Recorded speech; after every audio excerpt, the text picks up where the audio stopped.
Welcome to all of you. তোমাদের সকলকে ইতিহাস পাঠশালা ইউটিউব চ্যানেলে স্বাগত। আমি মীনাক্ষী। আজকের ক্লাসে আমরা বৈদিক সভ্যতা সম্পর্কে জানবো। মূলত বৈদিক সভ্যতা এটা হচ্ছে হরপ্পা সভ্যতার ঠিক পরে আমরা একটি গ্রামীণ সভ্যতা দেখতে পাই, যেটার নাম হচ্ছে বৈদিক সভ্যতা। বৈদিক সভ্যতা মূলত দুই ভাগে ভাগ করা হয়। একটাকে বলা হয় ঋগ বৈদিক সভ্যতা, আর একটাকে বলা হয় পরবর্তী বৈদিক যুগ। তাহলে একটাকে বলা হয় ঋগ বৈদিক সভ্যতা বা ঋগ বৈদিক যুগ, আরেকটাকে বলা হয় পরবর্তী বৈদিক যুগ। এবার ঋগ্বৈদিক যুগ যদি দেখা যায়, তাহলে ঋগ্বৈদিক যুগ হচ্ছে 1500 থেকে 1000 খ্রিস্টপূর্ব, এবং পরবর্তী যে বৈদিক যুগটা রয়েছে সেটা হচ্ছে 1000 থেকে 600 খ্রিস্টপূর্ব। তাহলে দুটোতেই দেখো যে 1000 এই দুটোই কিন্তু কম। তাহলে 1000 যে বিসিটা আছে সেখানে নিশ্চয়ই কোনো একটা উল্লেখযোগ্য ঘটনা হয়েছিল। তাহলে এই সময় দেখা গেছিল যে লোহার যে ব্যবহার সেটা শুরু হয়ে গেছিল। এর আগেও কিন্তু আমরা লোহার প্রমাণ পেয়েছি দক্ষিণ ভারতে মেগালিথিক সাইডে, যেখানে বিশাল সমাধির পাশে কি করা হতো, যে বিশাল সমাধির পাশে সেখানে বিভিন্ন ধরনের উপকরণ দেওয়া হতো। এছাড়া লোহার বিভিন্ন ধরনের জিনিসপত্র এসব আমরা দেখতে পাই। তো এই যে 1000 যেটা রয়েছে, অর্থাৎ ঋগ বৈদিক যুগের শেষের দিকে দেখা যাচ্ছে যে লোহার যেটা ব্যবহার সেটা শুরু হয়ে যাচ্ছে, এবং তারপর শুরু হচ্ছে পরবর্তী বৈদিক যুগ। তো যেহেতু ধরো ঋগ বৈদিক যুগ এটা অনেকটাই সময়কাল জুড়ে ছিল, তার জন্য আজকের ক্লাসে আমরা শুধুমাত্র ঋগ বৈদিক যুগে আলোচনা করব, এবং পরের ক্লাসে আমি পরবর্তী যেটা ঋগ বৈদিক যুগ সেটা সম্পর্কে আলোচনা করব। তো এই যে হচ্ছে আর্য, তারা কিন্তু মানে ভারত থেকে ছিল সেটা না, তারা বিভিন্ন ধরনের জায়গা থেকে এসেছিল। যেটা নিয়ে আর্যদের আদি বাসভূমি কোথায় ছিল এটা নিয়ে বিভিন্ন ধরনের মতভেদ রয়েছে। যেমন জার্মান যেটা সমভূমি থেকে এসেছে এটা মনে করেছেন প্রফেসর প্রেদাক প্রেদান খকা, তিনি বলেছেন। তারপরে অনেকে যেমন দয়ানন্দ সরস্বতী বলেছেন যে আর্যরা তিব্বত থেকে এসেছে। বালগঙ্গাধর তিলক বলেছেন আর্যরা মেরু অঞ্চল থেকে এসেছে। ম্যাক্স মুলার বলেছে মধ্য এশিয়া থেকে এসেছে। তো এই যে ধরো মধ্য এশিয়া, এটাকে বেশিরভাগ ঐতিহাসিকই স্বীকৃতি দিয়েছে। এছাড়া রয়েছে যে অবিনাশ চন্দ্র দাস, তিনি বলেছেন সপ্ত সিন্ধু অঞ্চল। সপ্ত সিন্ধু অঞ্চল মানে হচ্ছে পাঞ্জাব এবং সিন্ধু সরস্বতী। তাহলে ভারতের মূলত উত্তর পশ্চিম যে জায়গাটা আছে সেখানে 7টা নদী, সেই যে অঞ্চলটা সেটাকে বলে সপ্ত সিন্ধু অঞ্চল। তাই এটাকে অবিনাশ চন্দ্র দাস বলেছে। এছাড়া প্রফেসর ম্যাকডোনাল্ড তিনি বলেছেন যে অস্ট্রো হ্যাংরি যে অঞ্চলটা আছে সেখান থেকে আর্যরা এসেছে। এবার আর্য, আর্য কারা? এই যে ধরো আর্য, বারবার বলছি আর্য, তো আর্য হচ্ছে তারা বৈদিক সভ্যতার স্রষ্টা, মানে তারাই বৈদিক সভ্যতাটা এনেছিল। এবার তারা দেখা যেত যে সংস্কৃত ভাষা ব্যবহার করতো। এবার এখনকার যে তোমরা সংস্কৃত ভাষা দেখেছো স্কুলে, আর তখনকার যে সংস্কৃত, দুটোর মধ্যে কিন্তু অনেক পার্থক্য রয়েছে। তখনের সংস্কৃত আর এখনের সংস্কৃত কিন্তু একরকম না। তো আর্যরা সংস্কৃত ভাষায় কথা বলতো, এবং আর্য কথার অর্থ হলো সৎ বংশজাত বা অভিজাত মানুষ। অভিজাত মানুষ আর্য কোনো জাতির নাম নয়। তাহলে এটা হচ্ছে একটা ভাষা, অর্থাৎ এই ভাষায় যারা কথা বলতো তাদেরকে আমরা আর্য নামে চিনি। এটা কিন্তু কোনো জাতির নাম নয়। ম্যাক্স মুলার, উইলিয়াম জোন্স প্রমুখের মতে আর্য হলো ইন্দো ইউরোপীয় 7টি ভাষা, অর্থাৎ গ্রিক, গথিক, কেলেন্টিক, তারপর আছে পারসিক, সংস্কৃত, ল্যাটিন, জার্মান প্রভৃতি ভাষায় যারা কথা বলে। অর্থাৎ আর্য হলো একটি ভাষার নাম। এই ভাষায় যারা কথা বলতো তারা সকলেই আর্য গোষ্ঠীভুক্ত। এখন আমরা আর্যরা যে এসেছে বা সেটা নিয়ে আমরা মতবাদ দেখলাম, মানে বিভিন্ন ঐতিহাসিক বিভিন্ন ধরনের মতবাদ দিয়েছে, যে তার মত পেশ করেছেন। এখন আমরা দেখবো যে তারা যে বাইরে থেকে এসেছিল তারপর তো ভারতের কোনো একটা জায়গায় রয়েছিল, সেটা কোথায়? সেটা হচ্ছে সপ্তসিন্ধু অঞ্চল। যখন ঋগ বৈদিক যুগ তখন কিন্তু সপ্তসিন্ধু অঞ্চল, কিন্তু পরবর্তী বৈদিক যুগ তখন কিন্তু দেখা যাচ্ছে সপ্তসিন্ধু অঞ্চল থেকে সরে যেটা গাঙ্গে সমতল ভূমি সেই দিকে চলে যাচ্ছে। তো প্রাচীন ভারতে পূর্ব আফগানিস্তান থেকে পূর্ব পাঞ্জাব পর্যন্ত সপ্তসিন্ধু অঞ্চল ছিল। তো ঋগ্বেদে সিন্ধু এবং তার 5 নদী হচ্ছে শতদ্রু, বিপাশা, ইরাবতী, চন্দ্রভাগা, পিতস্তা এবং সরস্বতী। এই 7টি নদী বেষ্টিত অঞ্চল পাঞ্জাব ও নিম্ন সিন্ধু অঞ্চল সপ্ত সিন্ধু অঞ্চল নামে পরিচিত। মূলত আর্যরা এই অঞ্চলেই বসবাস করত। এবার আছে আর্যাবর্ত। তাহলে আর্যাবর্ত বলতে মূলত যেটা হচ্ছে ভারতের যেটা উত্তর দিক সেটাকে বলা হয় আর্যাবর্ত, যেহেতু সেখানে আর্যরা থাকতো। আর দক্ষিণাবর্ত মানে হচ্ছে দক্ষিণ ভারতকে বোঝাচ্ছে। এবার এই যে ধরো ভারত থেকে দুভাগে ভাগ করছে, একটা তো আর্যাবর্ত, একটা দক্ষিণাবর্ত। এটা হচ্ছে যে বিন্ধ্য যে পর্বতটা আছে, বিন্ধ্য পর্বত ভারতকে দুই ভাগে ভাগ করেছে, উত্তর দক্ষিণ। উত্তর দিকে যেহেতু আর্য থাকতো তার জন্য আর্যাবর্ত, আর দক্ষিণ দিকটাকে বলা হতো দক্ষিণাবর্ত। আর্যরা প্রথমে সপ্তসিন্ধু অঞ্চলে বসতি স্থাপন করে, ক্রমশ পূর্ব দিকে অভিপ্রায়ণ করে, এবং পরবর্তী বৈদিক যুগে উত্তর হিমালয় থেকে দক্ষিণের বিন্ধ্য পর্বত পর্যন্ত বিশাল ভূভাগে আর্য সভ্যতা বিস্তার লাভ করে। এই ভূভাগ আর্যাবর্ত নামে পরিচিত, মানে ভারতের উত্তর দিকটা। এখানে যেমন ধরো রয়েছে গঙ্গা, যমুনা। ঋগ্বেদে গঙ্গা নদীর নাম মাত্র একবার নেওয়া হয়েছে, এবং যমুনা নদীর নাম 3বার এসেছে। ঋগ্বেদে যেমন সরস্বতী নদীর অনেকবার নাম উচ্চারণ করা যায়, সরস্বতী নদী। এছাড়া দেখলে সপ্তসিন্ধু অঞ্চলে যেগুলো 7টা নদী সেগুলো বারবার উল্লেখ আছে, কিন্তু দেখো গঙ্গা, যমুনা এগুলো মানে মানুষ যে জায়গাটায় থাকে সেই মানে সেখানকার বিষয়টাই বারবার তুলে ধরে। এখন ধরো আমরা যেহেতু পশ্চিমবঙ্গে আছি, তাহলে আমরা কি করবো, পশ্চিমবঙ্গের বিভিন্ন ধরনের বৈশিষ্ট্য তুলে ধরবো। এখন যদি আমরা কোনো কিছু লিখি, তাহলে সেটার মধ্যে পশ্চিমবঙ্গে যেটা ধরো কালচার রয়েছে, সেখানে এখানকার যে সংস্কৃতি সেগুলো তুলে ধরার চেষ্টা করবো। কেউ যদি ধরো দক্ষিণ ভারতের কেউ যদি বাসিন্দা হয়, তাহলে সে কিন্তু দক্ষিণ ভারতের সেই জায়গাটা রয়েছে সেখানকার তার সংস্কৃতি কালচার সেইগুলোকে তুলে ধরার চেষ্টা করবে। অর্থাৎ এই সময় মানুষ যে উত্তর পশ্চিম দিকে যে থাকতো সপ্তসিন্ধু অঞ্চলে, এটারই প্রমাণ। যার জন্য দেখো যে গঙ্গা নদীর নাম মাত্র একবার, তাহলে নিশ্চয়ই গঙ্গাটা সেভাবে ব্যবহার করতো না, গঙ্গা নদী যার জন্য একবার। এবং যমুনা নদী 3বার ব্যবহার হয়েছে, কিন্তু তার তুলনায় সরস্বতী নদী এটা কিন্তু বহুবার আমরা উল্লেখ পেয়েছি বিভিন্ন ধরনের হাইমসে। এছাড়া পর্বত এবং সমুদ্র, ঋগ্বেদে হিমালয়টাকে বলা হতো হিমবান্ধ আর মুজবান্ধ পর্বতের উল্লেখ আছে। তো এই যে ধরো এই পর্বতগুলো থেকে দেখা যেত যে নিয়ে আনা হতো, যেটা হতো সোম, সোম গাছ থেকে যে সোম রসটা হতো সেটা কিন্তু আনা হতো এখান থেকে। এবং সমুদ্রকে বলা হতো অপার বা সমুদ্র। পরের হচ্ছে যে 1400 পূর্বাব্দে দেখা যাচ্ছে পশ্চিম এশিয়ার বোঘজ কই, তাহলে বোঘজ কই যে জায়গাটা আছে সেখানে একটি শিলালেখ পাওয়া গেছে। এটা বোঘজ কই বানানটা এরকম হবে, বোঘজ কই, বোঘজ কই। তো বোঘজ কই যেটা রয়েছে এখানে একটি শিলালেখ পাওয়া গেছে, যেখানে আমরা 4টা দেবতার নাম পেয়েছি, 4জন দেবতার নাম, যেগুলো কিন্তু ঋগ্বেদেও ব্যবহার করা হতো। একটা হচ্ছে ইন্দারা অর্থাৎ ইন্দ্র, নাসাত মানে হচ্ছে নাসাত, আর একটা হচ্ছে মিত্র, এই শব্দটা মিত্র মানে আর্যদের, আর একটা হচ্ছে অরু বরণ যেটা হচ্ছে বরুণ। তো এই 4টা দেবতা ঋগ্বেদেও পরিচিত, অর্থাৎ তারা কিন্তু মানে এখানকার কালচার আর ওইখানকার কালচারটা অনেকটা প্রায় সেম, তার জন্যই দেখো এখানকার দেবদেবী ওইখানে স্থান পেয়েছে। এরপরে রয়েছে যে আর্যদের কার্যকলাপের কেন্দ্রবিন্দু ছিল পাঞ্জাব। আর ঋগ্বেদে উল্লেখিত প্রায় 25টি নদীর মধ্যে 5টি বেশি গুরুত্বপূর্ণ। একটা হচ্ছে শতদ্র, বিপাশা, রাভি বা ইরাবতী, চেনাব, ঝিলাম ও বিদস্তা। এই 5টি নদীর সংযোগ হেতু পাঞ্জাবের নামকরণ হয়েছে। তাহলে পাঞ্জাব 5টা নদী মিলে হয়েছে, যার জন্য এই জায়গাটার নাম পাঞ্জাব। এই 5টি ছাড়াও সিন্ধু এবং সরস্বতীর নাম আমরা ঋগ্বেদে পাই। তাহলে এই জায়গায় থাকতো, যার জন্য আমরা কিন্তু ঋগ্বেদে বারবার মানে এই নদীটার সম্পর্কে আমরা জানতে পারি। যেমন আছে যে সরস্বতী নদীকে নদীতমা বা শ্রেষ্ঠ নদী বলা হয়েছে। এই সরস্বতী নদী আবার পাকিস্তানে বিভিন্ন নামে পরিচিত। 7টি নদীর সমন্বয় দেশ সপ্তসিন্ধু বলে চিহ্নিত করা হয়। এখন আমরা বৈদিক সাহিত্য সম্পর্কে জানবো। তাহলে আর্যদের একটি দান মানে দেন হচ্ছে বৈদিক সাহিত্য। বৈদিক যুগ বলতে সেই যুগকে বোঝায় যে যুগে বৈদিক সাহিত্য রচিত হয়েছিল। এই বৈদিক সাহিত্যের মধ্যে রয়েছে সংহিতা, ব্রাহ্মণ, আরণ্যক, উপনিষদ আর একটা হচ্ছে বেদাঙ্গ। এবং এগুলি সবই সংস্কৃত ভাষায় লেখা, কিন্তু এখানে এটা মনে রাখবে যে এখনকার সংস্কৃত আর তখনকার সংস্কৃত অনেকটা আলাদা ছিল। সংহিতা পর্যায়ে পড়ে 4টি বেদ, ঋক, সাম, যজু ও অথর্ব। এটা এই 4টা বেদকে মিলে হচ্ছে সংহিতা, যেটাকে বলা হচ্ছে। ঋক এটার অর্থ হচ্ছে স্রোতে, গাথা, প্রশংসা। বেদ শব্দের অর্থ হচ্ছে জ্ঞান, এবং বেদ রচনার সঙ্গে যুক্ত ছিলেন প্রাচীনকালের বেশ কিছু ঋষি, যেমন হচ্ছে সামিত্র, বরদাদ, বশিষ্ঠ, বামদেব, ভৃগু প্রমুখ। মানে ঋগ্বেদ এটা ধরো রয়েছে, বেদ বলতে পারো যে এই যে ধরো 4টা বেদ আমরা দেখলাম, বিভিন্ন ঋষি কিন্তু এই বেদ রচনা করেছিলেন। এবং প্রত্যেকটা ঋষির নাম অনুযায়ী কি হয়েছে, এক একটা বংশ হয়েছে। দেখবে আমাদের এক একটা গোত্র থাকে, তাহলে সেটা হচ্ছে আমরা সেই ঋষিটারই একটা বংশধর, সেটা হচ্ছে গোত্র। তো প্রারম্ভিক পর্বে অর্থাৎ ঋগ্বৈদিক যুগে আমরা দেখতে পাই যে শিষ্যরা মুখে মুখে আহ শুনে বেদ অধ্যয়ন করতেন, যার জন্য বেদের অপর নাম হচ্ছে শ্রুতি। মানে বেদটার কিন্তু কোনো প্রথমে লিখিত রূপ ছিল না, এটা গুরু থেকে শিষ্যের পরম্পরা অনুযায়ী দেখা যেত যে এক জেনারেশন থেকে আরেক জেনারেশনে যেত। অনেক পরে দেখা গেছিল যে বেদ লেখা হয়েছিল, আর বেদের যেটা ধরো মনুস্ক্রিপ্ট ছিল, যেটা হ্যান্ড রিটেন ফর্মে ছিল, সেটা নালন্দা বিশ্ববিদ্যালয়ে ছিল আসলটা। কিন্তু আসলের একটা কপি, কিন্তু সেটা বখতিয়ার খলজি যখন নালন্দা বিশ্ববিদ্যালয়ে যখন পুড়িয়ে দিল, তখন সেখানে দেখা গেছিল যে সমস্ত পুঁথি নষ্ট হয়ে গেছিল আগুনে। পরে আমরা দেখবো যে ঋগ্বেদ সর্বাপেক্ষা প্রাচীন। ঋগ মানে হচ্ছে মন্ত্র বা স্তুতি, বেদ মানে হচ্ছে জ্ঞান, এবং ঋগ্বেদে আমরা মূলত 5টা মণ্ডলে বিভক্ত। এবার এই মণ্ডলগুলো নিয়ে একটু দেখবো। ঋগ্বেদে মোট 10টা মণ্ডল রাখা আছে। তার মধ্যে বা দ্বিতীয় থেকে সপ্তম যে মণ্ডলটা, এটা হচ্ছে প্রাচীন। পরে দেখা গেছিল প্রথম আর দশম মণ্ডলটা যুক্ত করা হয়েছিল, তাহলে এটা কিন্তু নতুন আর এটা হচ্ছে পুরনো বংশ।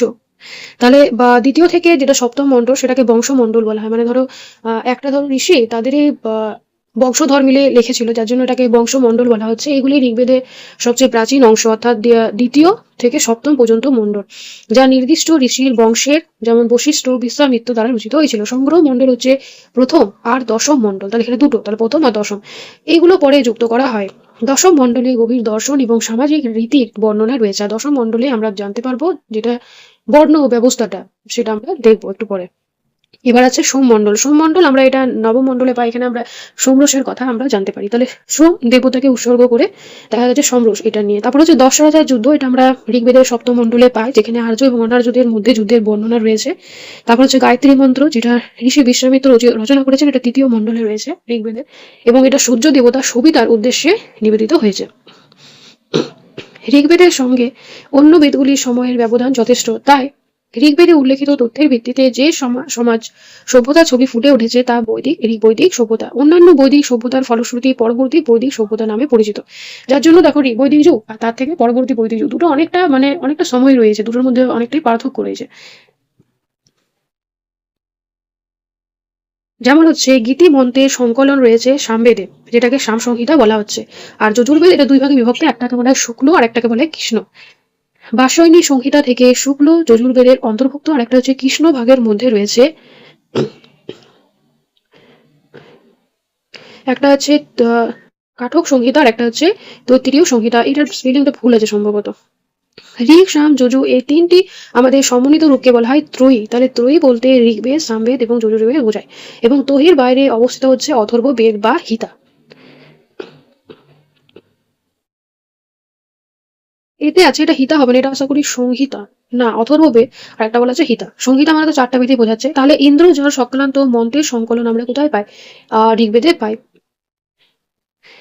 প্রতিটি বেদ বা সংহিতায় ধর্মীয় আচার অনুষ্ঠান সংক্রান্ত বহু মন্ত্র উপস্থাপিত রয়েছে, এবং সেগুলির অর্থ এবং প্রয়োগের ব্যাখ্যা করার জন্য সমকালীন আরেকটি গ্রন্থ হচ্ছে ব্রাহ্মণ গ্রন্থ। মানে এই যে ধরো বেদগুলো লেখা হয়েছে, সেটাকে আরো সহজ সরল ভাবে উপস্থাপিত করার জন্য পরবর্তীকালে ব্রাহ্মণ, আরণ্যক, উপনিষদ, বেদাঙ্গ এগুলো কিন্তু লেখা হয়েছে। ব্রাহ্মণ গ্রন্থগুলোর মধ্যে ঐত্তিরীয়, কৌশিকী, শতপথ, তৈত্তিরীয় এই সকল ব্রাহ্মণ রয়েছে। এগুলি মানে গদ্যাকারে লেখা ব্রাহ্মণ গ্রন্থগুলি যাগযজ্ঞ, ওখানে বানানটা ভুল আছে, যাগযজ্ঞ এটা এরকম স্পেলিংটা তো, ধর্মীয় আচার অনুষ্ঠানের নির্দেশিকা স্থান পেয়েছে। প্রতিটি ব্রাহ্মণ গ্রন্থে সেই সঙ্গে পরিশিষ্ট হিসাবে যুক্ত রয়েছে আরণ্যক। আরণ্যক মধ্যে একটি উল্লেখযোগ্য হচ্ছে বৃহৎ আরণ্যক। আরণ্যকে প্রাধান্য দিয়েছে অরণ্যবাসী ঋষিদের জন্য নানান অনুশাসন। মানে ঋগ্বৈদিক যুগে মানে জীবনকে চার ভাগে ভাগ করা হতো। একটাকে বলা হতো ব্রহ্মচর্য, একটা গার্হস্থ্য, আর একটা ছিল বানপ্রস্থ। বানপ্রস্থর সময় দেখা যেত যে সংসারের ত্যাগ, মানে জীবন ত্যাগ করে ধীরে ধীরে ঈশ্বরের শাসনে যাওয়ার জন্য দেখা যেত যে কুটিরে মানে বনে গিয়ে কুটির করে সেখানে থাকতো। তো তাদের জন্য মূলত যেটা আরণ্যক যেটা রয়েছে, সে বইগুলো লেখা হয়েছে। মানে তারা সেখানে কিভাবে থাকবে সেগুলো নিয়ে বিস্তারিত বিবরণ দেওয়া রয়েছে। এরপরে আছে যে উপনিষদ। উপনিষদ মানে হচ্ছে যে আচার্যর কাছে বসে শিষ্যের লব্ধ জ্ঞানকে বোঝায়, মানে গুরুর নিকট বসে জ্ঞান। এখানে কিন্তু দার্শনিক তত্ত্ব, এই যে ধরো আত্মা, ব্রহ্মা যেগুলো, সেটা নিয়ে পড়া হতো। অর্থাৎ দার্শনিক যে রূপটা রয়েছে, যা আমরা ধরো প্রত্যেকে কিছু না কিছু করার জন্যই আমরা আসি, আমাদের জন্ম হয়। তাহলে আমরা কেন আসি, আমাদের করণীয়, এরকম সমাজের প্রতি আমাদের কি কর্তব্য দায়বদ্ধতা রয়েছে, এরকম বিভিন্ন ধরনের যেগুলো দার্শনিক তত্ত্ব, খুবই ইন্টারেস্টিং একটা বিষয়। তো সেগুলো আমরা উপনিষদে পাই। এই যে ধরো জীবের যে জন্ম হচ্ছে, তারপর কেউ হয়তো কোনো একটা কাজ ধরো করে যাচ্ছে, তো প্রত্যেকটা জিনিস ধরো নির্ধারিত হয়ে অনেকটা থাকে। তো এই দার্শনিক তত্ত্ব এগুলো আমরা উপনিষদে পাই। তৈত্তিরীয়, ছান্দোগ্য, তারপর হচ্ছে বৃহদারণ্য, কৌশিক, কাঠক, জ্ঞান, তারপর হচ্ছে ঈশ, আরেকটা হচ্ছে মুন্ডক। এটা হচ্ছে কৌশিকী কয় এরকম বানানটা। তারপর হচ্ছে আমরা এখন ঋগ্বৈদিক সভ্যতা সম্পর্কে জানবো। তাহলে ঋগ্বৈদিক সংহিতা কোনো একজন ঋষির রচনা নয়, এটি হলো ঋষিদের স্তব এবং প্রার্থনার সমষ্টি। যেমন হচ্ছে বিশ্বামিত্র, বশিষ্ঠী, বামদেব, বরদেশ, ভৃগু, যম প্রমুখ। এতে মোট 10,000 ঋক বা স্তুতিমূলক মন্ত্র রয়েছে। কয়েকটি ঋক নিয়ে এক একটি স্তুতি। মোট 1028টি সূক্ত সমন্বয়ে ঋগ্বেদ সংহিতা রচিত। কয়েকটি সূক্ত নিয়ে একটি মণ্ডল, 10টি মণ্ডল, মানে ঋগ্বেদ 10টা মণ্ডলে বিভক্ত। বেশিরভাগ মণ্ডল পুরোহিত বা মুনি পরিবারের উদ্দেশ্যেই উৎসর্গিত হয়েছে। আমরা ঋগ্বৈদিক যুগের সমাজ নিয়ে দেখবো।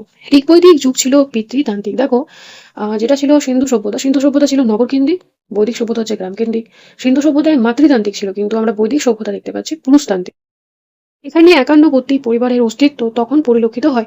এই যে ধরো একান্নবর্তী পরিবার মানে সবাইকে নিয়ে ধরো যে চলা, এটা কিন্তু ভারতীয় কনসেপ্ট। আর যেটা ধরো এখনকার যুগে যেগুলো ধরো নিউক্লিয়ার যেগুলো ফ্যামিলি যে কনসেপ্টটা, এটা কিন্তু ভারতীয় কালচারের নয়, এটা কিন্তু আমরা বাইরের কালচার থেকে গ্রহণ করেছি। পিতৃতান্ত্রিক পরিবার হওয়ার ফলে সে যুগে পুত্র সন্তানের প্রতি আগ্রহ বৃদ্ধি পায়। পিতার মৃত্যুর পর জ্যেষ্ঠ পুত্র পরিবারের দায়িত্বভার লাভ করে। আগেকার সময় কি হতো, ধরো কোনো একজন রাজা, তার যে পুত্র হতো তার মধ্যে যে বড় পুত্র হতো সে কিন্তু রাজা হতো। তৎকালীন রীতি অনুযায়ী পিতার অন্ত্যেষ্টিক্রিয়া সম্পাদনের অধিকার পুত্র সন্তানের হওয়া এবং পিতার সম্পত্তির উত্তরাধিকার হিসাবে পুত্র পরিগণিত হওয়ায় পুত্র সন্তানের কামনা আরো বৃদ্ধি পায়। এরপরে রয়েছে যে সমাজে অতিথি সেবার বিষয়ে গুরুত্ব দেওয়া হয়। বলে না যে অতিথি দেব দেবপ্রিয়, এরকম কিছু একটা আছে, আমি ঠিক বলতে পারছি না। মানে অতিথি হচ্ছে দেবতা সমান, এরকম টাইপের একটা, অতিথি দেব ভাব। তো দেখা যেত যে এই যে কনসেপ্ট, এটা আমরা কোথা থেকে পাই? এটা দেখো ঋগ্বেদেও কিন্তু সেই এই কনসেপ্টটাই রয়েছে, তাহলে আমরা নিশ্চয়ই এখান থেকেই পাই। তো গৃহে অতিথির আগমন ঘটলে তার প্রতি সেবা পরায়ণ তৎকালীন সমাজের ধর্মীয় কর্তব্য বলে মনে করতো। এখনকার সময় দেখবে অতিথিরা এলে আমরা তাদের বিভিন্ন ধরনের আপ্যায়ন করার চেষ্টা করি। তাহলে এই যে ধরো কালচারগুলো, এগুলো কিন্তু অনেক আগের থেকেই প্রচলিত হয়ে আসছে, এক জেনারেশন থেকে আরেক জেনারেশন। আর এগুলো দেখো কোথাও লেখা নেই, এরা এক জায়গা থেকে আরেক জায়গা, আরেক জায়গা থেকে আরেক জায়গা, অনেকটা সেই বেদ, যেমন শিষ্য গুরু থেকে শিষ্য, জ্ঞানটা যেমন প্রজন্ম থেকে প্রজন্ম চলে যেত, ঠিক সেরকমই অনেকটা। বাল্য বিবাহের প্রচলন ছিল না, উপযুক্ত বয়সে মেয়েদের বিবাহ দেওয়ার রিবাজ ছিল। স্বামীর মৃত্যুর পর সন্তানহীনা বিধবা রমণীর সঙ্গে দেওরের বিবাহ রীতি প্রচলন ছিল। ঋগ্বেদে সহমরণ বা সতীদাহের কোথাও উল্লেখ নেই। সতীদাহের উল্লেখ আমরা প্রথম গুপ্ত যুগে পেয়েছিলাম, তার আগে কিন্তু আমরা এই কথাটা, মানে সতীদাহ কথা, এটা সম্পর্কে সেরকম কোনো তথ্য পাওয়া যায়নি। গৃহের অভ্যন্তরে নারী সম্মানের আসনে অধিষ্ঠিত হতো। স্বামীর সঙ্গে বিভিন্ন যজ্ঞ অনুষ্ঠানে তিনি অংশগ্রহণ করতে পারতেন। এখনকার দিনেও যখন দেখবে কোনো বড় কোনো ধরো মন্দিরে কোনো উৎসব অনুষ্ঠান হয় বা যজ্ঞতে নিয়মই হচ্ছে যারা বিবাহিত স্বামী স্ত্রী তারা কিন্তু একত্রে যজ্ঞ করতে পারে। কিন্তু যদি কেউ অবিবাহিত থাকে তাহলে কিন্তু সে সেই যজ্ঞটা করতে পারে না, কিন্তু যদি সে বিবাহিত থাকে তাহলে সে স্বামী স্ত্রী করতে পারে। দেখো এই কালচারটা আমরা ঋগ্বৈদিক যুগ থেকে আমরা জানতে পারছি। পোষা, আপালা, বিশ্ববাড়া, তারপর হচ্ছে লোপামুদ্রা, গোপা, এরা কিন্তু শিক্ষিত নারী ছিল। বিভিন্ন ধরনের সে সময় আমরা বিদুষী নারীর কথা জানতে পারি, যারা ঋগ্বেদে অর্থাৎ বেদে নানান ধরনের হাইমস তারা কিন্তু রচনা করেছেন। তৎকালীন রীতি অনুযায়ী জীবনের বিভিন্ন পর্যায়ের নারীকে পুরুষের অভিভাবকে থাকতে হতো। বিবাহের আগে পর্যন্ত পিতার অধীনে, বিবাহের পর স্বামীর অধীনে, বিবাহ না হলে ভাইয়ের অধীনে থাকার রীতির প্রচলন ছিল। এই যে ধরো লাইনটা আমি বললাম, এটা কিন্তু মনুসংহিতাতেই পাওয়া যায়। নারী হরণের কথাও মাঝে মাঝে ঋগ্বেদে উল্লেখিত রয়েছে। এবার আমরা দেখবো ঋগ্বেদের দশম মণ্ডল। ঋগ্বেদে যেটা দশম মণ্ডল, সেখানে একটা সূক্ত হচ্ছে পুরুষ সূক্ত। যে পুরুষ সূক্ত রয়েছে, এখান থেকে আমরা চারটা জাতি বা বর্ণ বলো সেটার উৎপত্তি আমরা কাহিনী পাই, যেখানে বলা হয়েছে যে আদি ব্রহ্মা, মানে আদি ব্রহ্মা, তার থেকেই মানুষের উৎপত্তি হয়েছে। তো আদি ব্রহ্মার মুখ থেকে হয়েছে ব্রাহ্মণ, বাহু থেকে হয়েছে ক্ষত্রিয়, উরু থেকে হয়েছে বৈশ্য, পদযুগল থেকে শূদ্রের উৎপত্তি হয়েছে। প্রথম দিকে বর্ণটা কাজের ভিত্তিতে হতো, মানে যে ধরো যে কাজের সাথে যুক্ত থাকতো সেই হিসাবে হতো, কিন্তু পরবর্তীকালে সেটা কিন্তু মানে কর্ম হিসাবে আর হলো না, জন্ম হিসাবে হয়ে গেল সেটা। অর্থাৎ ব্রাহ্মণের ছেলে ব্রাহ্মণ, ক্ষত্রিয় ছেলে ক্ষত্রিয়, বৈশ্য ছেলে বৈশ্য, শূদ্র ছেলে শূদ্র, এরকম টাইপের। বৈদিক যুগে গৌর বর্ণ আর্য এবং কৃষ্ণ বর্ণ হচ্ছে অনার্য, মানে যারা ফর্সা তাদেরকে বলা হতো আর্য, আর যারা ফর্সা হতো না তাদেরকে অনার্য বলা হতো। সামাজিক অবস্থান এবং পবিত্রতার নিরিখে ব্রাহ্মণ, ক্ষত্রিয়, বৈশ্য, শূদ্র, এই চারটি বর্ণ বা চতুর্বর্ণ বা বর্ণাশ্রম উদ্ভব হয়। যেখানে দেখা যাচ্ছে গুণ ও কর্মের ভিত্তিতে আর্য সমাজে চারটি বর্ণে বিভক্ত হয়। এটা কিন্তু ঋগ্বৈদিক যুগের শেষের দিকের ঘটনা, যেখানে ব্রাহ্মণের কাজ হচ্ছে পূজা অর্চনা, অধ্যয়ন, অর্ধপনা, মানে যেটা পড়াশোনা করানো, এটা ব্রাহ্মণের কাজ ছিল। ক্ষত্রিয়র কাজ ছিল দেশ শাসন, দেশ রক্ষা, যুদ্ধ বিগ্রহ। বৈশ্যের কাজ হচ্ছে চাষাবাদ, এখানে বানানটা ভুল আছে, চাষাবাদ। তারপরে যে ব্যবসা বাণিজ্য, শিল্প উৎপাদন করা। আর শূদ্রের কর্তব্য হলো যে তিনটি বর্ণের সেবা করা, এই যে ধরো ব্রাহ্মণ, আর একটা হচ্ছে ক্ষত্রিয়, আর একটা বৈশ্য, এদেরকে সেবা করা। পরে আমরা দেখতে পাই যে অস্পৃশ্য বলে একটা বর্ণ দেখতে পাই, মানে সে সময় হতো ব্রাহ্মণের সঙ্গে ব্রাহ্মণের বিয়ে হতো, ক্ষত্রিয়ের সাথে ক্ষত্রিয় বিয়ে হতো, আর বৈশ্যর সাথে বৈশ্য, শূদ্রের সাথে শূদ্র। তো এরপর দেখা যাচ্ছে যে অনেক সময় যদি ব্রাহ্মণ যদি ক্ষত্রিয়ের সাথে বিবাহ হতো, এরকম ভাবে বর্ণ সংকর বলে বিভিন্ন জাতি উৎপন্ন হচ্ছে। তো তার মধ্যে একটা জাতি হচ্ছে অস্পৃশ্য। অস্পৃশ্য এটা কিন্তু খুবই ভয়ঙ্কর একটা জাতি সৃষ্টি হয়ে যাচ্ছে, যারা কিন্তু ওপরের যে চারটা বর্ণ বললাম, ব্রাহ্মণ, আর একটা যে ক্ষত্রিয়, বৈশ্য আর শূদ্র, এদের থেকে সবসময় দূরে থাকতো, এদের স্পর্শ করতে পারতো না, গ্রামের বাইরে এদেরকে রেখে দেওয়া হতো, বুঝলে, মানে বিভিন্ন ভাবে এদের উপর অত্যাচার করা হতো, যেটাকে বলা হচ্ছে অশূদ্র নামে পরিচিত করা হতো, এবং তাদের পঞ্চম বর্ণ বলা হতো, যার মধ্যে চণ্ডাল, এরাও কিন্তু অস্পৃশ্যতার মধ্যেও পড়তো। এরপরে রয়েছে যে ঋগ্বেদে পণি নামক একটি সম্প্রদায় ছিল। এরা ধনীশালী এবং বাণিজ্যের সঙ্গে লিপ্ত ছিল। পণি শব্দ থেকে আমরা বণিক, পণ্য, বিপণী প্রভৃতি শব্দের উৎপত্তি হয়েছে এটা থেকে। এবার আমরা দেখব খাদ্য, অর্থাৎ ঋগ্বৈদিক যুগে কি কি খাদ্য প্রচলন ছিল। দুগ্ধ জাতীয় বিভিন্ন ধরনের দ্রব্য, বিশেষ করে ঘি, মাখন ছিল তাদের দৈনন্দিন প্রধান খাদ্য তালিকার অন্তর্ভুক্ত। যব, গম এবং গমজাত ময়দার সঙ্গে দুধ অথবা মাখন মিশ্রিত পিঠা তারা খাদ্য ছিল, মানে তাদের খাদ্য ছিল। ভেড়া ছাগলের মাংস তারা ভক্ষণ করত, গো মাংস ভক্ষণ নিষিদ্ধ ছিল। যজ্ঞ বা অন্য কোনো অনুষ্ঠান উপলক্ষে মাংস ভক্ষণ করা হতো। গাভীর প্রতি মানুষের অকৃত্রিম শ্রদ্ধা থাকায় গাভীজাত গরম দুধ পান আর্যদের প্রিয় পানীয় ছিল। কুয়ো থেকে পানীয় জল সরবরাহ করা হতো। সুরা বা মদ্যপান সাধারণ পানীয় হিসাবে বিবেচিত হলেও সমাজে তা নিন্দনীয় হতো।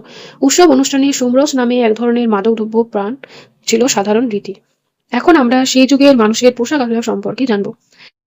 পোশাকের মধ্যে যেমন বাস, অধিবাস দুটো অংশ ছিল। বাস বলতে বোঝায় যেটা নিম্নাঙ্গের পোশাক, আর একটা হচ্ছে অধিবাস মানে হচ্ছে ঊর্ধ্বাঙ্গের পোশাক। নিবি হচ্ছে ভেতরের পোশাক। এছাড়া দাবরি বলে একটি মাথার আচ্ছাদন সহ এক ধরনের ঢিলে ঢালে পোশাক বোঝায়। এ সময় দেখা যেত যে সুতি এবং পশমের বস্ত্র তারা পরিধান করতো এবং পোশাকে কারুকার্য করা থাকতো। এই সময় বিভিন্ন ধরনের আমরা অলংকার দেখতে পাই, যেমন কর্ণসুবর্ণ হচ্ছে এক ধরনের কানের গহেনা যা পুরুষরা ব্যবহার করতো। কুবের নামে আরেক ধরনের অলংকার পাওয়া যায় যা মহিলারা মাথায় ব্যবহার করতো। মণি এটা হচ্ছে একটা রত্ন, আর গলায় স্বর্ণ অলংকার ব্যবহার করা হতো, যেটাকে বলা হতো নিষ্ক। কণ্ঠসঙ্গীত, যন্ত্রসঙ্গীত উভয়ের চলন ছিল। যন্ত্রসঙ্গীতের ক্ষেত্রে বীণা ও বাঁশির বহুল প্রচলন ছিল। মুষ্টিযুদ্ধ, রথদৌড়, পাশা খেলায় লিপ্ত ছিল সেই যুগে, মানে সে সময় মানে অবসর সময় তারা বিনোদন করতো এইসব করে। এরপরে আমরা সে সময়ের অর্থনীতি দেখব। অর্থনীতি ঋগ্বৈদিক ছিল গ্রামীণ সভ্যতার উদ্ভব হয়েছিল। ভূমি কর্ষণ করে সেই যুগে চাষ করা হতো। ঋগ্বেদের প্রথম, চতুর্থ, দশম মণ্ডলে উল্লেখিত রয়েছে। কর্ষিত ভূমিকে বলা হতো ক্ষেত্র বা উর্বরা। অকর্ষিত ভূমি মানে হচ্ছে যে ভূমিটা উর্বর ছিল না সেটাকে বলা হতো অকৃষিবা। লৌহ ব্যবহারের কথা ঋগ্বেদে জানা যায় না। ঋগ্বেদের মানে একদম শেষের পর্বে লোহার ব্যবহারটা জানতে পারা যায়, প্রথম দিকে কিন্তু পাওয়া যায় না। তারপর আছে লাঙল টানা হতো ষাঁড় বা বলদের মাধ্যমে। লাঙলের ফলার মাধ্যমে কর্ষণের ফলে জমিতে যে দাগ সৃষ্টি হতো সেটাকে বলা হতো সীতা। পিতা দাত্র বা কাস্তের মাধ্যমে ফসল কাটার কথাও পাওয়া যায়। ঋগ্বেদে প্রথম ও দশম মণ্ডলে মানে কাস্তের মাধ্যমে ফসল যে কাটা সেটার কথা আমরা জানতে পারি। প্রথমে কিন্তু ঋগ্বৈদিক যুগে মানুষরা পশুপালক ছিল, তারপর আস্তে আস্তে কৃষিকাজ এগুলো তো প্রধান হচ্ছে। খনিত নামে এক ধরনের খনন করা যন্ত্র রয়েছে। চাষের কাজে নিয়োজিত কৃষককে বলা হতো কৃষ্টি। ঋগ্বেদের তৃতীয় মণ্ডলে কুল্ল এবং সপ্তম মণ্ডলে কৃত্রিমা আপ এই দুটি শব্দ যেটা কৃষি ব্যবস্থার উপস্থিতির প্রমাণ দেয়। ঋগ্বেদে আর্যরা প্রধানত পশুপালক ছিল, মানে প্রথম দিকে তারা কিন্তু পশুপালক ছিল। এ সময় আমরা অগ্রণ্য যে শব্দটা পাই এটার মানে হচ্ছে গো হত্যার নিষিদ্ধীকরণ। তারপরে রয়েছে গাভিষ্টি। গাভিষ্টি মানে হচ্ছে গরু অনুসন্ধানের জন্য যুদ্ধ। মানে সে সময় দেখা যেত যে বিনিময় ব্যবস্থা ছিল, যার কাছে যত বেশি গরু থাকতো সে তত বেশি সম্পদশালী ধরে নেওয়া হতো, মানে সে সময় ধরা হতো। পরবর্তীকালে যখন পরবর্তী বৈদিক যুগ, সে সময় দেখবো যে জমিটা মানে জমির যেটা চাহিদা সেটা আস্তে আস্তে বৃদ্ধি পাবে। কোনো ব্যক্তির সম্পদের পরিমাণ নির্ধারিত হতো গো সম্পদের ভিত্তিতে। পশুচারণ অর্থনীতিতে ভেড়ার স্থান ছিল গুরুত্ব। ভেড়ার লোম থেকে প্রাপ্ত পশমের বস্তার চাহিদা ব্যাপক ছিল। এছাড়া দেখা যেত যে রথে টানার কাজে এবং সামরিক প্রয়োজনে ঘোড়ার ব্যবহৃত হতো। গরু ছিল বিনিময় মাধ্যম। স্থলপথে প্রধান যানবাহন ছিল রথ ও চার চাকা বিশিষ্ট এক ধরনের গাড়ি। ঘোড়া কর্তৃক রথ এবং ষাঁড় বা বলদ দ্বারা গাড়ি চালানো হতো। ঋগ্বেদে গুরুত্বপূর্ণ পশু বাঘের উল্লেখ নেই, পরিবর্তে এই মর্যাদা অধিষ্ঠিত হয়েছে সিংহকে। এছাড়া হাতিকে ঋগ্বেদে মিকো হস্তিন বলে অভিহিত করা হয়েছে। ঋগ্বেদের প্রথম মণ্ডলে আমরা সমুদ্রের জোয়ার ভাটার কথা পাই। অর্ণব ছিল সমুদ্রগামী জাহাজ। এখন আমরা রাজনৈতিক প্রতিষ্ঠান এবং প্রশাসনিক যেটা সংগঠন সেটা সম্পর্কে একটু দেখব। যেমন আছে রাজন শব্দটি ঋগ্বেদে আমরা পাই। ঋগ্বেদে পুরু, অনু, দ্রুহ, দুর্বাসা, যদু পাঁচটি প্রভৃতি উপজাতির মধ্যে অবিরাম সংঘর্ষের কাহিনী পাই। তাহলে 1, 2, 3, 4, 5 এই 5 জনকে বলা হতো পঞ্চজনা। গবাদি পশুর অপহরণ এবং ভূমি সংক্রান্ত বিরোধকে কেন্দ্র করে দেখা যেত যে সংঘর্ষ, যুদ্ধ বাঁধত। এই সময় আমরা 10 রাজার যুদ্ধ পাই, সপ্তম মণ্ডল যেটা ঋগ্বেদে। এখানে পুরোহিত পদে অধিষ্ঠিত হওয়ার বিষয়কে কেন্দ্র করে বিশ্বামিত্র বিক্ষুব্ধ 10টি উপজাতির সমন্বয়ে রাজা সুদাসকে আক্রমণ করলে এই যুদ্ধে শেষ পর্যন্ত সুদাসই জয়ী হয়। মানে পুরোহিত পদে প্রথমে বিশ্বামিত্র বসেছিল, কিন্তু পরবর্তীকালে সুদাস কি করলো, বিশ্বামিত্রকে সরিয়ে বশিষ্ঠকে বসিয়ে দিল। এবার এইটা নিয়ে সংঘর্ষ হলো। তখন বিশ্বামিত্র কি করলো যে আর্যদের যেটা 10টা উপজাতি তাদেরকে একত্রিত করলো, আর বিশ্বামিত্র সেখানে লিড করলো, আর অন্যদিকে সুদাস রয়েছে আর বশিষ্ঠ রয়েছে। তো শেষ পর্যন্ত দেখা যাচ্ছে সুদাসই জয়ী হবে। তো এই যে যুদ্ধটা এটা আমরা ঋগ্বেদের সপ্তম মণ্ডলে পাই। এই সময় দেখা যেত বৈদেশিক শত্রুর হাত থেকে প্রজাদেরকে রক্ষা করা রাজার পবিত্র মানে কর্তব্য ছিল। চুরি, ডাকাতি, দস্যুবৃত্তি, গরুর অপহরণ জনিত কারণে অপরাধীদের শাস্তি দেওয়া হতো। এ সময় আমরা একটা কর দেখব, বলি। বলি, তাহলে বলি যে করটা এটা হচ্ছে অনিয়মিত একটি কর। তাহলে কোনো সময় এটা কিন্তু নিয়মিত দেখছি, আবার কোনো সময় অনিয়মিত। এবার তোমাদেরকে একটু বলি, যেমন যুদ্ধে পরাজিত হবার পর যুদ্ধরত উপজাতি বিজাতীয় শক্তি নেতাকে বলি প্রদান করতে হতো। তাহলে এটা কি বাধ্যতামূলক ছিল, মানে যে পরাজিত হতো তারা বাধ্যতামূলকভাবে যে করটা দিত সেটা হচ্ছে বলি। আবার রাজা কর্তৃক শৃঙ্খলা এবং নিরাপত্তা রক্ষার জন্য উপজাতিরা তাকে স্বেচ্ছায় বলি প্রদান করতো। তাহলে যখন যুদ্ধে পরাজিত হচ্ছে তখন দেখা যাচ্ছে যে সেটা স্বেচ্ছায় দিতে হতো, কারণ ধরো যুদ্ধে পরাজিত দিতেই হবে। আর যেটা হচ্ছে প্রজারা রাজাকে যেটা খুশি হচ্ছে, তো এরকম ধরো রাজা নিরাপত্তা দিচ্ছে বিভিন্ন ধরনের, তাদেরকে সবসময় সুরক্ষা রাখছে, তখন তারা প্রজারা যখন খুশি হয়ে দিল সেটা হচ্ছে যেটা স্বেচ্ছাকর। তাহলে এখান থেকে বলি দেখা গেছিল স্বেচ্ছামূলক কর বা দানকে বোঝায়। এখানে আমরা পঞ্চজন্য যেটা বললাম, 5টি আর্য জাতি, অনু, দ্রুহ, যদু, পুরু আর একটা হচ্ছে দুর্বাসা। এখানে আমরা দেখা যায় যে পরিবার পিতৃতান্ত্রিক হওয়ায় কুল নামে পরিচিত। তাহলে পিতৃশাসিত পরিবার কুল নামে পরিচিত। কুলের যে অধিপতি তাকে বলা হতো কুল, বা কয়েকটি কুল বা পরিবার নিয়ে গঠিত হতো উপজাতীয় গোষ্ঠী। প্রশাসনিক সংগঠনের বৃহত্তর এককগুলি ছিল গ্রাম, বিশ এবং জন। গ্রামের শাসনকর্তাকে বলা হতো গ্রামিনী। গ্রামের উচ্চতর পর্যায়ের প্রশাসনিক একককে বলা হতো বিশ। বিশের শাসনকর্তাকে বলা হতো বিশপতি। বিশ শব্দ থেকে বৈশ্য শব্দটির উৎপত্তি হয়েছে। প্রশাসনিক সংগঠনের সর্বোচ্চ একক হচ্ছে জন। জনের অধিকর্তাকে বলা হতো গোপ। ঋগ্বেদের সপ্তম মণ্ডলের রাজা সুদাস কর্তৃক 21 জন, তাহলে 21 জনের উচ্ছেদের কথা আছে। এরপরে দেখবো যে ঋগ্বেদে যেটা ষষ্ঠ এবং অষ্টম মণ্ডলের সভা, এবং ঋগ্বেদে যেটা প্রথম এবং নবম মণ্ডলের সমিতি শব্দটি বারে বারে উল্লেখিত হয়েছে। সভা এবং সমিতি ছিল উপজাতীয় পরিষদ। সমিতির তুলনায় সভার জনপ্রিয়তা ছিল কম। প্রধানত সম্পদশালী ব্যক্তিরা সভার সদস্য হতেন, মানে যারা ছিল সম্পদশালী বয়স্ক ব্যক্তি তারা সভার সদস্য হতো, যারা ধরো সাধারণ মানুষ তারা কিন্তু সমিতির সদস্য হতো। উপজাতীয় গোষ্ঠীগুলির প্রায় সকলে এতে সম্মত হতো। রাজা সমিতির অধিবেশনে উপস্থিত থাকতেন। সভা এবং সমিতি তার রাজপদে অধিষ্ঠানের বিষয়কেও অনুমোদন দিত। বা এই দুই উপজাতীয় পরিষদ কেবল যে রাজশক্তিকে নিয়ন্ত্রণ করত তাই নয়, যেসব উপজাতি কোনো নির্বাচিত রাজা ছিল না সেই সমস্ত এলাকার শাসনকার্য পরিচালনা হতো সভা এবং সমিতির দ্বারা। তাহলে এই সময় দেখা যায় যে বিদোত নামে আরেকটি আমরা সংগঠন পাই ঋগ্বেদীয় যুগে। তাহলে ঋগ্বেদীয় যুগে সবচেয়ে প্রাচীনতম পরিষদ ছিল বিদত। এখানে নারী এবং পুরুষ উভয় অংশগ্রহণ করতে পারতো। যেখানে দেখো সভা সমিতি, সেখানে মানে বিদতে নারীরা কিন্তু অংশগ্রহণ করতে পারতো। এখানে সামরিক ধর্মীয় বন্টন সংক্রান্ত বিষয় এখানে আলোচনা হতো। কিন্তু পরবর্তী বৈদিক যুগে আমরা গণ, তারপরে ধরো বিদত, এই শব্দগুলো আর সেরকম ভাবে পাই না, তখন সভা সমিতি আরো বেশি গুরুত্ব হয়ে যায়। এখন আমরা ধর্মীয় জীবনযাত্রা সম্পর্কে জানবো। ঋগ্বেদে প্রধান দেবতা হচ্ছে ইন্দ্র, যেখানে 250টি হাইমস রয়েছে, মানে 250 বার তাকে বলা হয়েছে। তারপর হচ্ছে যে বজ্র এবং যুদ্ধের দেবতা হচ্ছেন ইন্দ্র। সোমপানে আসক্ত এই দেবতা বজ্রের সাহায্যে তার শত্রুদের নিধন করে, এবং যার জন্য তিনি পুরন্দর নামেও পরিচিত, অর্থাৎ দুর্গ ধ্বংসকারী। অর্থাৎ তিনি দস্যুদের পুর বা দুর্গ ধ্বংস করেছিলেন। যেমন ধরো ঋগ্বেদে সবচেয়ে বেশি সূক্ত উৎসর্গ করা হয়েছে ইন্দ্রে, যেখানে 250, এবং অগ্নি 200 বার মানে দেবতাকে হাইমসে উচ্চারণ করা হয়েছে। এছাড়া রয়েছে যে এরা হলেন ঝড়ের দেবতা মরুদ। তাহলে এছাড়াও রয়েছে যেমন ধরো ঝড়ের দেবতা মরুদ, বাতাসের দেবতা বায়ু বা পাত, তারপর হচ্ছে ভয়াল দেবতা হচ্ছে রুদ্র। মরুদ এবং রুদ্র উভয় হলেন প্রতাপশালী ধ্বংসকারী দেবতা। রুদ্রের প্রলয় রূপ ঋগ্বেদে বর্ণিত রয়েছে। আর আমরা দেখবে যেটা পশুপতি, যেটা শিব শিরমোহর, সেটা আমরা হরপ্পা সভ্যতায় পাই। এবারে আছে যে বরুণ দেবকে হৃদ বা জাগ্রতিক ধ্যান ধারণার অভিভাবক হিসাবে চিহ্নিত করা হয়েছে। পৃথিবীতে নিয়মিতভাবে যেসব মানে ধরো হচ্ছে নিয়ম হচ্ছে, যেমন ধরো দিনের পর রাত, এক ঋতুর পর অন্য ঋতুর আগমন, এগুলো কিন্তু বরুণ দেবতার উপর নির্ভর করে হতো। এবার আছে মিত্র। মিত্র বলতে প্রতিশ্রুতি রক্ষাকারী দেবতা, বলে না যে ওই যে দেবী টাইপের অনেকটা, যে যেটাকে বলা হয় যেটা প্রতিশ্রুতি দেওয়া হয়, হ্যাঁ ওইটা। এই দেবতার নামে মানুষ একে অপরকে কোনো প্রতিশ্রুতি দিত, কিন্তু বর্তমান সময় কি আদৌ এটা হয়? কোনো চুক্তি বা শপথ গ্রহণের সময়ও দেবতা মিত্রের ওপর তারা বিশ্বাস স্থাপন করত।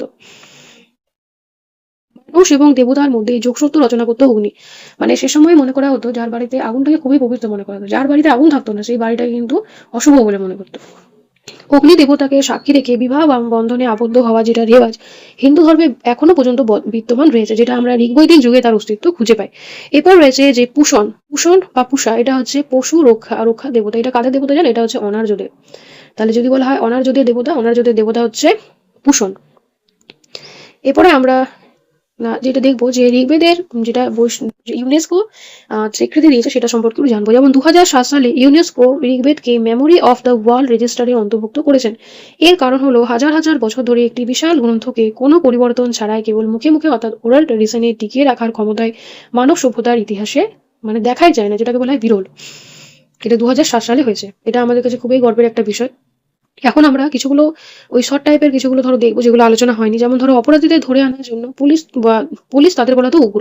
তারপরে যে পারস্পরিক বিভেদে যিনি মধ্যস্থতা করতেন তাকে বলা তো মধ্যমসি। গ্রামের বিচারকের কাজ করতেন গ্রাম্যবাদিনী বাদিন। তারপর হচ্ছে যে বৈদিক যুগে যেসব মহিলারা বিবাহ করতো না তাদেরকে কুলপাকন্যা বলা হতো। তারপরে রয়েছে বৈদিক যুগে যেসব নারীরা বিয়ের আগে পর্যন্ত বিদ্যাচর্চা করতো তাদেরকে সদ্য দাহা বলা হতো। যে নারী আজীবন দেখা যেত ধর্মতত্ত্ব আলোচনা বিদ্যাচর্চা মানে পড়াশোনায় নিজের জীবনটা অতিবাহিত করতো তাদেরকে ব্রহ্মবাদিনী বলা হতো। এই যুগে দেখা গেছে যে হাইন্স বা মন্ত্র রচনাতে বিভিন্ন ধরনের বিদুষী নারী অবদান রেখেছেন, যাদের মধ্যে রয়েছে ঘোষা, অপলা, বিশ্ববাড়া, লোপামুদ্রা, গার্গী, মৈত্রী, এছাড়া পৌলমী, শ্রদ্ধা, তারপর কঙ্গনাবতী, উর্বশী, ইন্দ্রাণী। এই যুগে আমরা মানে বর্ণ সিস্টেম তো দেখলাম, তো এখানে আরো দুটো বর্ণ, সেটা কিন্তু আর্যদের বর্ণ ব্যবস্থার বাইরে আরো দুটো গোষ্ঠী ছিল, একটা হচ্ছে বাত্য আর একটা হচ্ছে নিষাদ। বাত্যরা ছিল ব্রাহ্মণ্য ধর্মের প্রভাব বহির্ভূত যাযাবর আর্য গোষ্ঠী, আর নিষাদ বলতে অনার্যদের বোঝাতো। এরা কিন্তু ওই যে ধরো বৈদিক ধর্মের যেগুলো নিয়ম সেগুলো কিন্তু এরা মানতো না, এরা চাষাবাদ করতো না। তাহলে যারা ছিল ভাত্য তারা ব্রাহ্মণ্য ধর্মের প্রভাব বহির্ভূত যাযাবর আর্য গোষ্ঠী, যারা ছিল নিষাদ তারা কিন্তু অনার্যদের বোঝাতো এবং এরা চাষাবাদ করতো না। ঋগ্বেদে আবৃত্তিকারীদের বলা হতো হোত্রী। ঋগ্বেদে ওম শব্দটি সবচেয়ে বেশিবার উচ্চারিত হয়েছে 1028 বার। ঋগ্বেদে বিন্ধ্য পর্বতের কোনো উল্লেখ নেই। ঋগ্বেদে চামড়ার শিল্পের কথা রয়েছে, চামড়া দিয়ে থলি, ঘোড়ার লাগাম প্রভৃতি বানানো হতো। ভেড়ার লোম দিয়ে পোশাকের বানানোর কথা ঋগ্বেদে রয়েছে। টানা এবং পোড়েন দুই রকমের সুতোর কাপড় বোনাইয়ের কাজে ব্যবহৃত হতো। তাহলে টানা আর কাপড় এই দু ধরনের দেখা যেত যে সুতো দিয়ে কাপড় বানানো হতো। তাহলে আজকের ক্লাসে আমরা ঋগ্বৈদিক যুগ সম্পর্কে জানলাম, পরের ক্লাসে আমরা পরবর্তী বৈদিক যুগ সম্পর্কে জানবো। তোমরা জানাবে যে আজকের ক্লাসটা তোমাদের কেমন লাগলো। আর তোমরা যদি অন্য কোনো টপিকে তোমরা যদি জানতে চাও সেটাও তোমরা আমাকে জানাতে পারো। Thank you for watching. Please like, share, subscribe my channel.